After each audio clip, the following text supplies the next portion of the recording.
As a பேரண்ட்டாக நம்ம வந்து ஒரு ஹெல்தியர் ஜென்ரேஷன் கொண்டு வரணும், நம்ம குழந்தைங்களுக்கு இந்தந்த விஷயத்தெல்லாம் கற்றுக் கொடுக்கணும் அப்படிங்கிற ஒரு பெர்ஸ்பெக்டிவ் இருந்தாலும், ஆஸ் அ ஹியூமனாக ஒரு பேசிக்கான குவாலிட்டியான நம்மளை வந்து மனுஷங்க வந்து மிருகத்திலேருந்து வேறுபடுற ஒரு குணமாக இருக்க மனிதாபிமானம், மனிதநேயம்ங்கிற விஷயமே இப்போல்லாம் காணா போயிடுச்சு இல்லையா?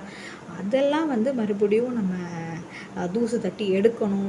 மனுஷ பயலுங்களாடா நீங்கலாம், கொஞ்சம் இந்த மாதிரி இருக்கணும்டா, இப்படிலாம் வந்து இருக்கணும். இன்னொருத்தவங்களுக்கு வந்து இன்னொருத்தவங்க கஷ்டப்படுறத பார்த்தா நமக்கு அந்த கஷ்டம் வந்தால் நம்மளுக்கு எப்படி ஃபீல் ஆகுமோ அந்த ஃபீல் நமக்கு வந்தால் மட்டும்தான் நம்மளால் ஒரு பெட்டர் சொசைட்டியே கொண்டு வர முடியும். இல்லைனா அந்த எரியிறதில் பிடுங்குறது லாபங்கிற மாதிரியான குவாலிட்டிஸ் தான் இப்போது மோஸ்ட் ஆஃப் த பீப்புள் கிட்ட நம்ம பார்க்குறோம்.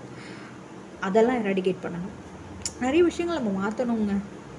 இந்த சொசைட்டியை நினச்சா நிறைய கவலையாக இருக்குது. அதுக்கு என்னால் என்ன பண்ண முடியும்னு நான் யோசித்து எடுத்த ஒரு ஸ்டெப்பு தான் இந்த சேனல்.